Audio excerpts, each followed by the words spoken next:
பிறைவெளியின்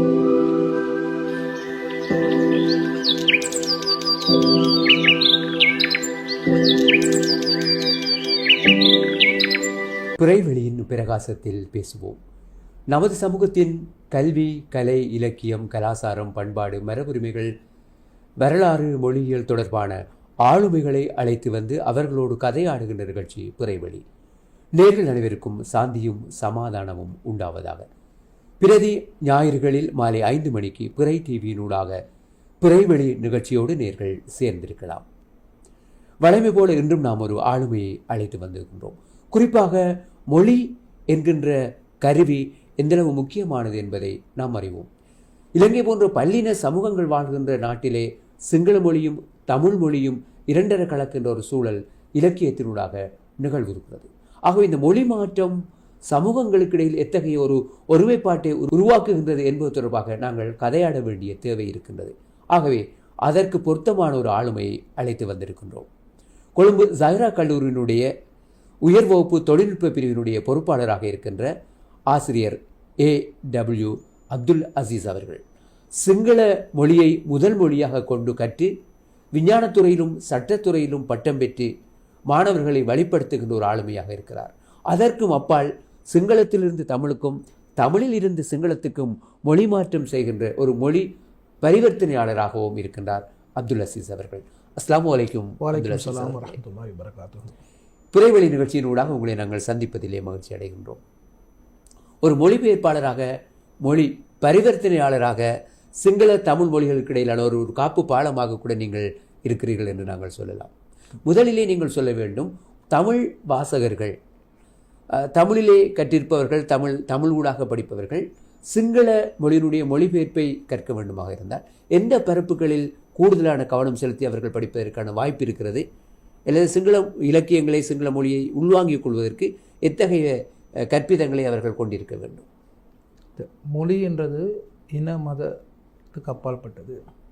பல்லின சமூகம் மிகக்கூடிய இந்த சமூகத்தில் மிகவும் முக்கியமானது தான் இந்த நாட்டில் பிரச்சனைக்கே காரணம் மொழி ரீதியான பிரச்சனை தான் வந்தது.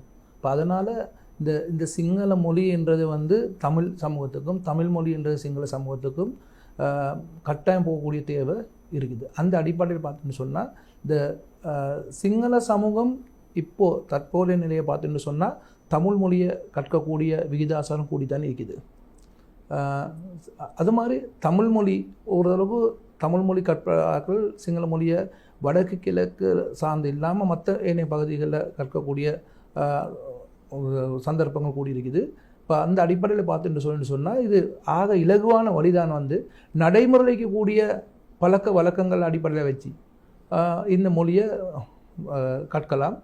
அதுக்கு அப்பால் பட்டு பார்க்குறேன்னு சொன்னால் இலக்கிய ரசனை உள்ள புத்தகங்கள், இலக்கியங்கள், அது மாதிரி சாதாரண நடைமுறைக்கக்கூடிய மிகவும் ஜனரஞ்சகமான பாட்டு, இந்த வரிசைகள், கவிதைகள், இது மூலமாக படிக்கிற மூலமாக ஒரு ஒரு கவர்ச்சியான நிலைக்கு தள்ளப்படலாம். இன்றைக்கி மொழி படிக்கிறன்றது இது நடைமுறைக்கக்கூடிய இந்த விடயங்களை ஆராய்கிறது தான் மொழி என்றது.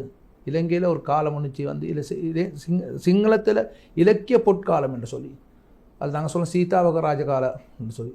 அப்போ அந்த காலகட்டங்கள் எடுத்துக்கொண்டு சொன்னால் கூடுதலான தமிழ் இலக்கியங்கள் மொழிபெயர்க்கப்பட்ட காலகட்டம் தான் அந்த.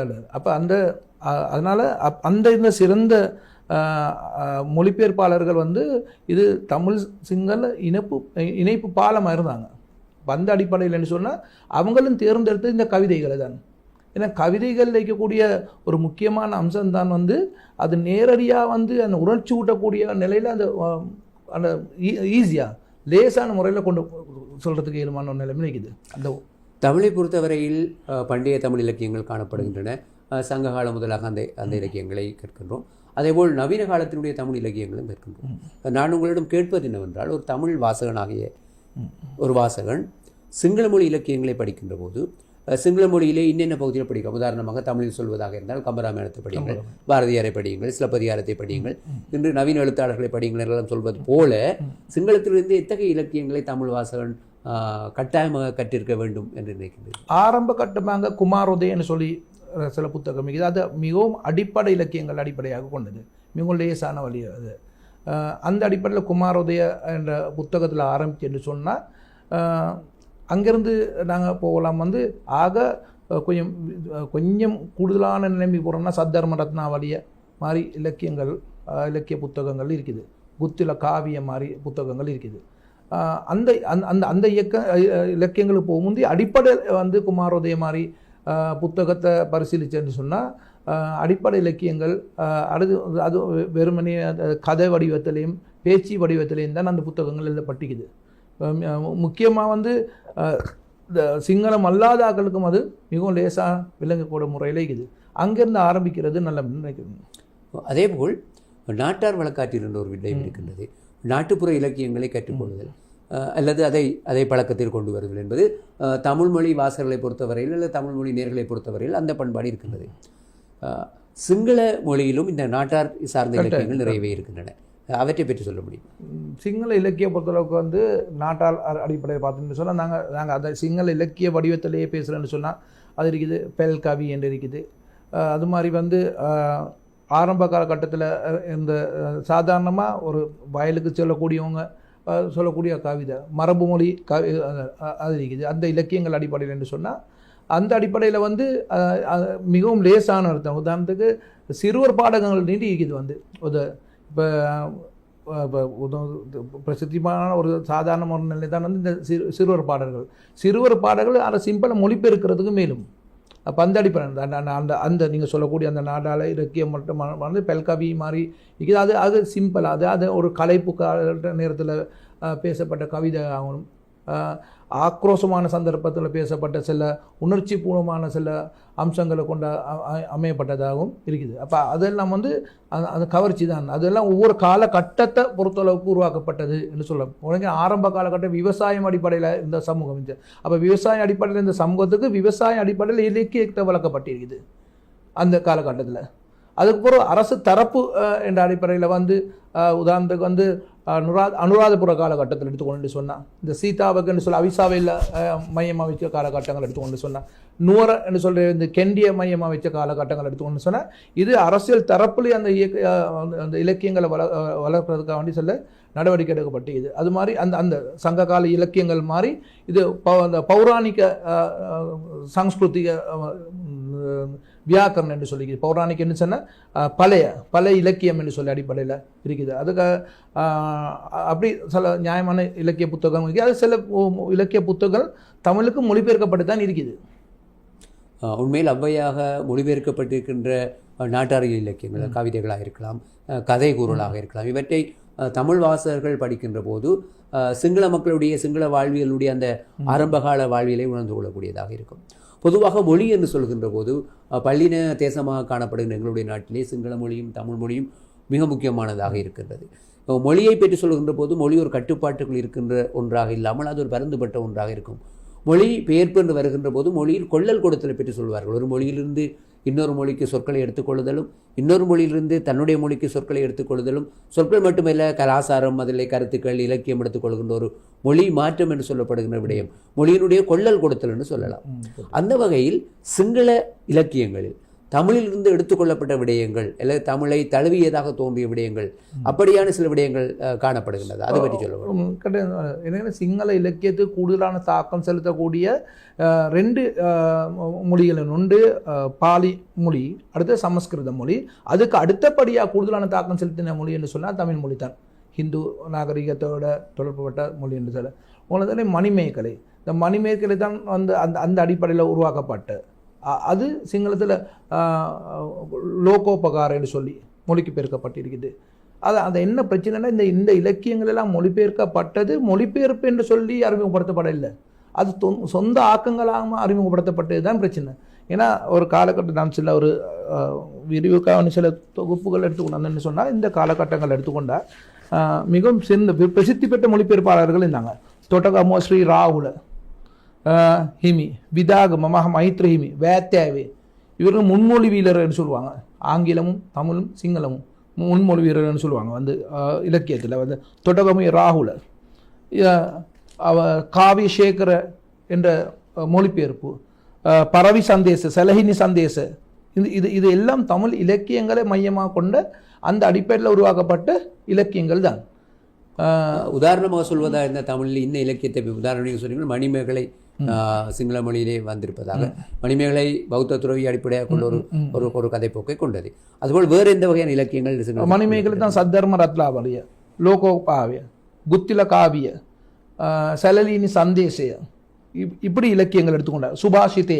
சுபாஷித்தேன்னு சொன்னால் தனி திருக்குறளை மையமாக வச்சு மொழிபெயர்க்கப்பட்டது. சுபாஷித்தேன்னா சுபான்னு சொன்னால் நற்சொற்கள், திருக்குறள் வருகின்ற குறள்கள் அந்த அடிப்படையில். இது வந்து குத்தில காவிய எடுத்துக்கொண்டா, குத்தில காவியில் மொழி நடைமுறை நின்று தமிழ் இலக்கியத்தை அடிப்படையாக கொண்டது தான் நெய்யும். அப்போ தமிழ் இலக்கியத்தில் அந்த அந்த கவி நடை தான் நெய்யுது.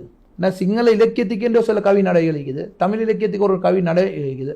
ஆனால் அதுக்கு அப்பால் பேருக்கு தமிழ் இலக்கிய நடைமுறையே கையாள சந்தர்ப்பங்களும் இருக்குது. இது 14-13ஆம் நூற்றாண்டு காலகட்டத்தில் 13 தான் ஆரம்பிக்குது. அந்த 13ஆம் நூற்றாண்டு நாங்கள் சொன்னேன்னு சொன்னால் சங்க கால இலக்கியத்தில் பிந்திய காலகட்டம். அது சோழர் காலத்தை அண்டிய காலம், 14ஆம் நூற்றாண்டு சோழர் காலம். தமிழிலே சோழர் காலம் என்று வருகின்ற போது அது விரிவடைந்த ஒரு காலமாக இருக்கிறது. பொதுவாக சோழர்கள் இலங்கையிலும் கைப்பற்றியிருந்த செல்வாக்கு 14ஆம் நூற்றாண்டு.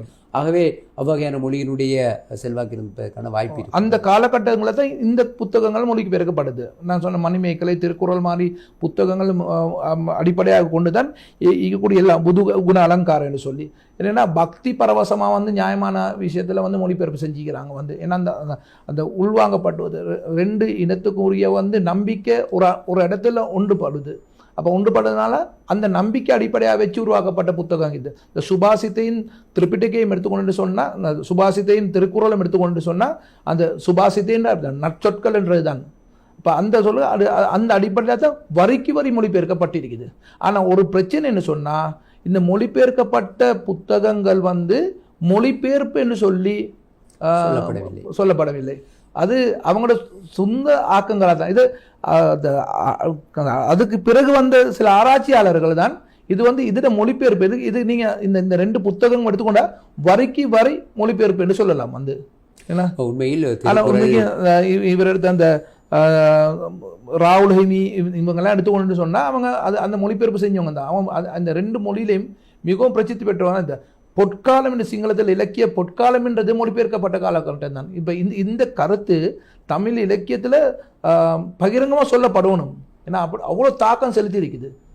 நட்பு உறவுகள் வளர்க்கப்பட்டிருக்குது, பாலங்கள் வளர்க்கப்பட்டு. உங்களுடைய நோக்கு சற்று வித்தியாசமாக இருக்கின்றது அப்துல் அசீஸ் அவர்களே.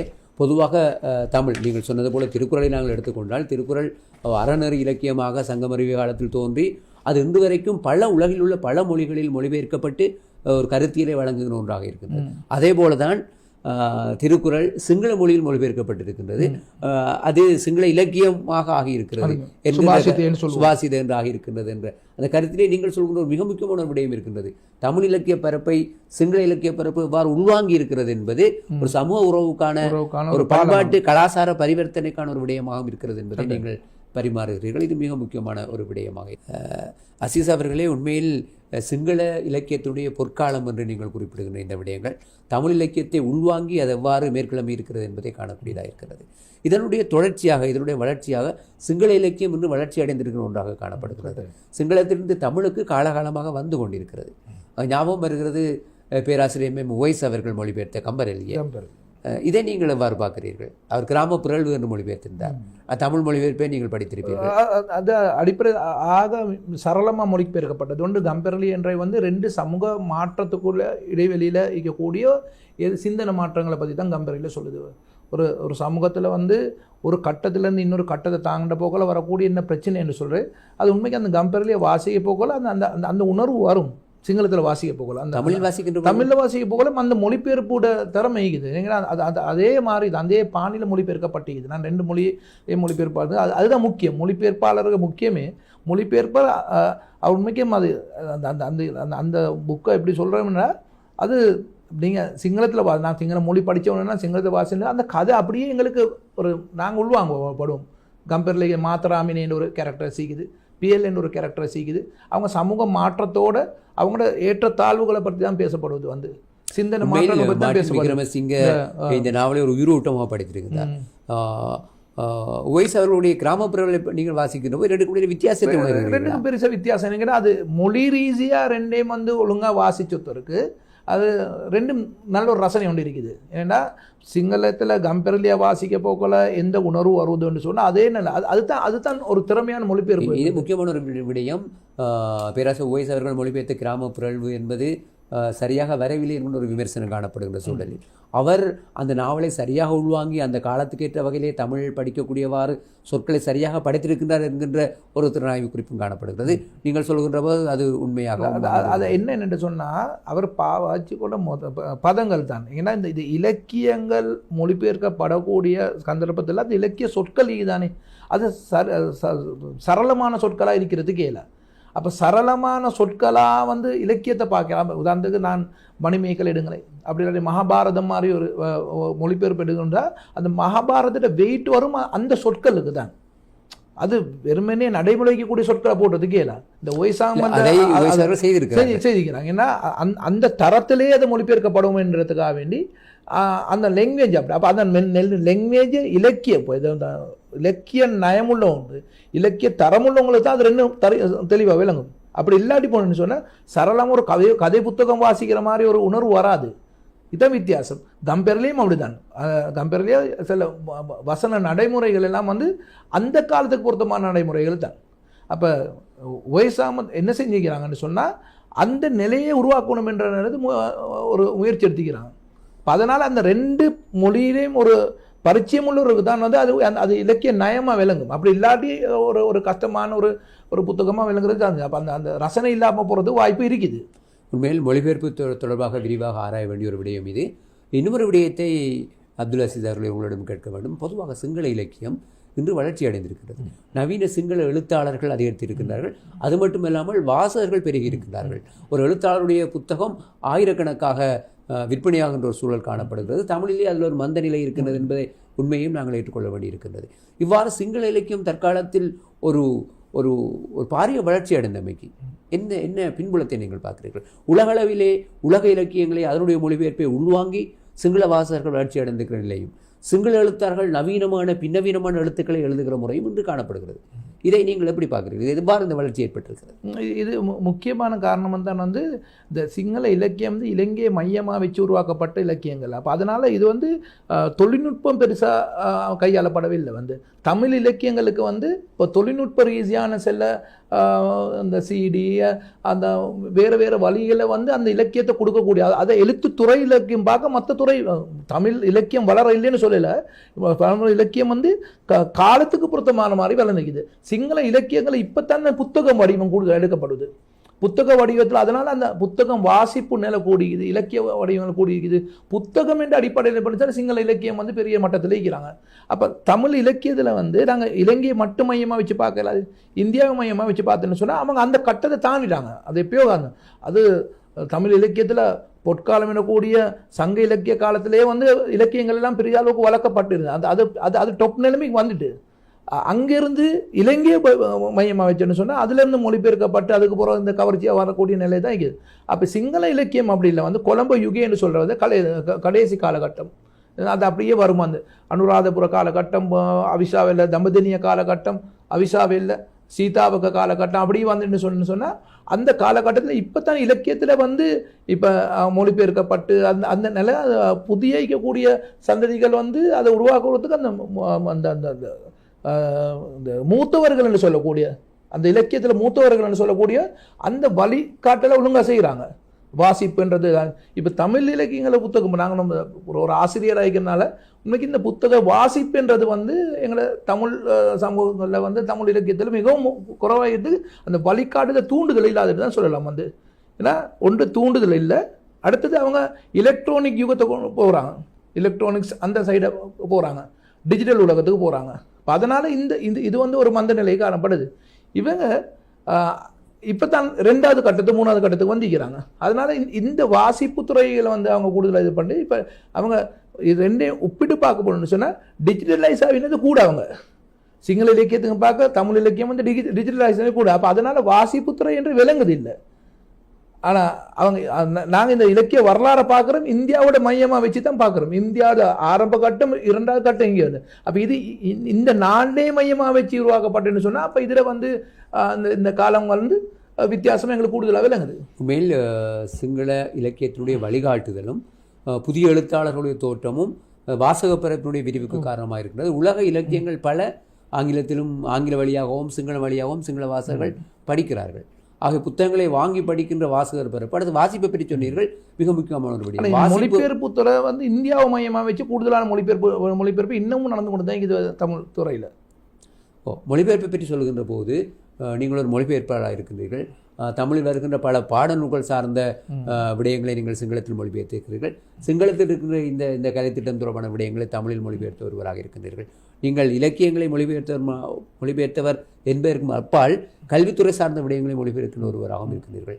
இலக்கியத்திலே மொழிபெயர்ப்பு பற்றி வருகின்ற போது மொழியை சொல்கின்ற போது சொல்வார்கள், ஒரு மொழியினுடைய மாற்றம் என்பது அந்த மூல மொழியினுடைய அந்த உயிர்ப்பு சிதையாமல் அதனுடைய அந்த பண்பாடு கலாச்சாரம் அதனுடைய அந்த உயிர்மை வெளிப்படுகின்ற வகையிலே மொழியை பரிவர்த்தனை செய்ய தருகிற ஒன்றாக இருக்க வேண்டும். கவிதையை மொழிபெயர்க்கின்ற போது வெறுமனே கவிதையை வரிக்கு வரி மொழிபெயர்ப்பது அல்ல, கவிதையினுடைய அந்த உட்பொருளை உள்வாங்கிக் கொண்டு அந்த மொழியிலே அந்த மொழி வாசகர்கள் விளங்கிக் கொள்கின்ற வகையிலே அந்த மூல மொழியினுடைய அந்த உயிர்ப்பு கெடாதவாறு வழங்க வேண்டும் என்று. அந்த வகையில் நீங்கள் ஒரு கவிதை மொழிபெயர்ப்பாளராகவும் இருக்கின்றீர்கள். இதை நீங்கள் கவிதை மொழிபெயர்ப்பை நீங்கள் எவ்வாறு பார்க்கின்றீர்கள் என்பதற்கு ஒரு உதாரணமாக நான் உங்களிடம் கேட்கலாம் என்று நினைக்கின்றேன்.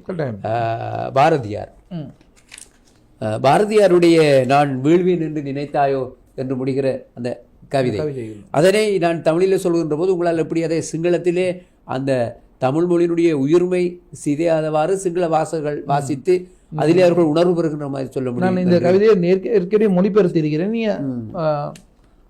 தேடிச்சோறு நிதந்தின்று பல சின்னஞ்சிறு கதைகள் பேசி மனம் வாடி துன்பமிகி உழன்று பிறர் வாட பல செயல்கள் செய்து நரை கூடி கிளப்பருவமெய்தி கொடுங்கூற்று கிரை என பின்மாயும் பல வேடிக்கை மனிதரை போலே நான் வீழ்வேன் என்று நினைத்தாயோ. இது ஒரு உற்சாகமான கவிதை, புரட்சிகரமான கவிதை. சோயா பத் பத்த தின தின புஞ்சி கதந்தர பவசா மனமெலிவி දුක සංකා ඇතිවා අන් අය මැලිවීමට ක්‍රියා කර කෙස් පැහි වයෝ වෘද්ධ වී ගොදුරට ලක්වී බැලපෙන බොහෝ විකට මිනිසන් මෙන් බොහෝ විකට දනන් මෙන් මා ඇද වැටේ යයි සිතුවේදෝ நான் வீழ்வேன் என்று நினைத்தாயோ மா ඇද වැටේ යයි සිතුවේதோ. இந்த கவிதையை நீங்கள் மொழிபெயர்த்து இப்போது சொல்கின்ற போது நீங்கள் சொல்லுக்கு சொல் மொழிபெயர்த்தீர்களா இல்லை அதனுடைய கருத்தியலை உள்வாங்கி உணர்வின் அடிப்படையில்? உணர்வின் கவிதைகள் எப்பயுமே உணர்வின் அடிப்படையில் தான் மொழிபெயர்க்கணும். சாதாரண புத்தகம் என்றது அந்த உவேஸ் அவர்கள் மொழிபெயர்த்த புத்தகம்னா அது உண்மைக்கு ஒரு சமூக மாற்றத்துக்கான ஒரு புத்தகமே. அது வேறு அந்த மொழிபெயர்ப்பு முறை வேறு. கவிதை என்றது வந்து ஒரு உதாரண காதல் கவிதைகள் மொழிபெயர்ன்னு சொன்னால் காதல் கவிதைக்கு ஒரு நடை ஒன்று இருக்குது. அது மாதிரி இலக்கிய பழைய கால காதல் இந்த வீரியமான கவிதைகள் பக்தி கவிதைகள் இருக்குது. அது மாதிரி புரட்சி கவிதைகள் இருக்குது. உதாரணத்துக்கு அச்சமில்லை அச்சமில்லை அச்சம் என்பதில்லை, உச்சி மீது வானிலிருந்து வீழுகின்ற போதிலும் அச்சமில்லை அச்சமில்லை அச்சம் என்பதில்லைன்னா அது மாதிரி நடை. அந்த இதுதான் ஆரம்ப காலத்தில் சிங்கள மொழிபெயர்ப்பு அதை சரியாக கண்டு கொண்டாங்க. அந்த சிங்கள நடைமுறைக்கு ஏற்ப மொழிபெயர்க்கல்ல தமிழ் நடைமுறைக்கு ஏற்ப சிங்களத்தை மொழிபெயர்த்தாங்க. அதுதான் அவ்வளோ கவர்ச்சி ஆகிறது காரணம். ஏன்னா சிங்கள நடைமுறையிலேருந்து விலகி தமிழ் நடைமுறைக்கு ஏற்ப மாதிரி சிங்களத்தை மொழிபெயர்த்தாங்க. பியன பியன பிய வெண்ணமென அஹஸ்தலை ஹிச மத்திர கடாகின வெட்டணும் பியன பிய வெண்ணமே பிய வெண்ணமென அச்சமில்லை அச்சமில்லை அச்சம் என்பதில்லை உச்சி மீது மாநிலிருந்து வீதிக்கலாம் அஹஸ்தலை சிச மத்திர கடா வெண்ணணும் பியன பியவென்ன. அந்த சொல்லுக்குள்ளால் வருகின்ற உணர்வும் அந்த உணர்வுக்குள்ளிருந்து வருகின்ற உயிர்ப்பும் இங்கே முக்கியமானதாக இருக்கின்றது. இறுதியாக ஒரு கேள்வியை உங்களிடம் கேட்க வேண்டும். நீங்கள் தமிழ் மொழி மூலமும் சிங்கள மொழி மூலமும் ஆன மாணவர்கள் கல்வி கற்கின்ற பாடசாலையிலே கற்பிக்கின்ற ஒருவர், தமிழை தாய்மொழியாக கொண்டிருக்கின்ற அதே நேரத்தில் கல்வி மொழியாக சிங்கள மொழியை கொண்டிருக்கின்ற ஒருவர், 2 மொழி பரிச்சயம் கொண்ட ஒருவர். இன்று தமிழ் மொழி மாணவர்கள் பலரும் சிங்கள மொழியிலும் கற்கிறார்கள். அவ்வாறு தமிழ் மொழி மாணவர்கள் சிங்கள மொழியில் கற்கின்ற போது இந்த சிங்கள இலக்கியங்களை அவர்கள் உள்வாங்கிக் கொள்வதில், சிங்கள இலக்கியத்தினுடைய அந்த அந்த கனதியை அவர்கள் உள்வாங்கிக் கொள்வதில் அவர்கள் இடர்படுகிறார்களா, அல்லது அவர்கள் தமிழிலே அத்தகைய இலக்கிய பெருமானங்களை உள்வாங்கிக் கொள்வதில் அவர்களுக்கு இலகுவானதாக இருக்கிறதா? உங்களது அனுபவம் எப்படி? ஆனால் இப்போ சில மாற்றங்கள் வந்து இந்த சினிமா துறையில் வளர்ச்சிக்கும் பிறகு இந்த தமிழ் மொழி சிங்கள மொழி என்றது ஒரு வித்தியாசமான இந்த புதிய சமூகம் வந்து மாறுகிறது. அது சில சில சில சின்ன பாடங்கள் தான். உதாரணத்துக்கு சின்ன சின்ன ஆசை, சிறகடிக்க ஆசை, முத்து முத்து ஆசை, இது நின்று சிங்களத்துக்கு மொழிபெயர்த்து படிக்கிற மாணவர்கள் சின்ன சின்ன புஞ்சி புஞ்சி ஆசா, சிறக தட்டுசாலන්න ஆசா, முத்து முத்து ஆசா, முடிஞ்சு விட்ட ஆசை, நிமவு ஆசா, அப்படி இப்போ இது அந்த அந்த இன்றைக்கு பொருத்தமான துறையில் பாடல்கள் நின்று பாருங்கள், பாட்டோல் நின்று பாருங்கள், சிங்களமும் ஆங்கிலமும் தமிழும் கலந்ததாக இருக்குது. அப்போ அது வித்தியாசமான ஒரு அமைப்பில் இருக்குது. ஏன்னா இந்த மொழி பெயர்ப்பு என்றது வந்து காலத்துக்கு காலம் தான். அந்த சங்க கால இலக்கியத்தை பொறுத்தளவுக்கு மிகவும் கடுமையான வார்த்தைகள். ஆனால் இப்போ இருக்கக்கூடிய இலக்கியங்களுக்கு அப்படி கடுமையான வார்த்தைகள் போடுறதுக்கே இல்லை. அந்த வித்தியாசமான வார்த்தைகள் அது. அப்போ அந்த சரளமான மொழியில் மொழிபெயர்க்கப்படக்கூடிய நிலையும் இப்போ இருக்குது. அதனால் சிங்கள மாணவர்கள் தமிழ் இலக்கியத்துக்கும், தமிழ் மாணவர்கள் சிங்கள இலக்கியத்துக்கும் எங்களுக்கு கவரக்கூடிய முறைகள் உருவாக்கப்பட்டு தான் இருக்குது. ஆனால் அதுக்கான உழைப்பு நடக்கிறக்கூடிய இதுதான் இல்லாமல் இருக்குது. சரியான உழைப்பு நடந்துன்னு சொன்னால் இது ஒரு இந்த சினிமா துறையை மையமாக வச்சே இதை திரும்பவும் என்ன செய்யணும், திரும்பவும் மீண்டும் கட்டி எழுப்பலாம். மிக முக்கியமான விடயத்தை குறிப்பிட்டீர்கள். இந்த மொழியினுடைய நெருக்கம் என்று சொல்வது தொழில்நுட்ப வளர்ச்சியினுடைய ஒரு பரிமாணமாக வந்து இன்று இரண்டு மொழியையும் கலந்து பேசுகின்ற பாடுகின்ற இலக்கியத்தை ரசிக்கிற கூட்டமாக மாணவர்கள் மாறி வருகின்றார்கள் என்ற சந்தோஷமான செய்தி ஒன்று. நல்லது அப்துல் அசீஸ் அவர்களே, இன்றைய புரைவழி நிகழ்ச்சியிலே கலந்து கொண்டு நல்ல பல கருத்துக்களை நேர்களோடு பரிமாறிக்கொண்டமைக்காக உங்களுக்கு எமது நன்றிகளை தெரிவிக்கின்றோம். கட்டாயம் நீங்கள் அழைப்பை விடுத்ததுக்கு மிகவும் நன்றி. நல்லது புரைவழி நேயர்களை, இத்தோடு இந்த நிகழ்ச்சியிலிருந்து விடை கொள்கிறோம். மீண்டும் ஒரு நிகழ்ச்சியில் சந்திப்போம். அனைவருக்கும் நன்றியும் அன்பும்.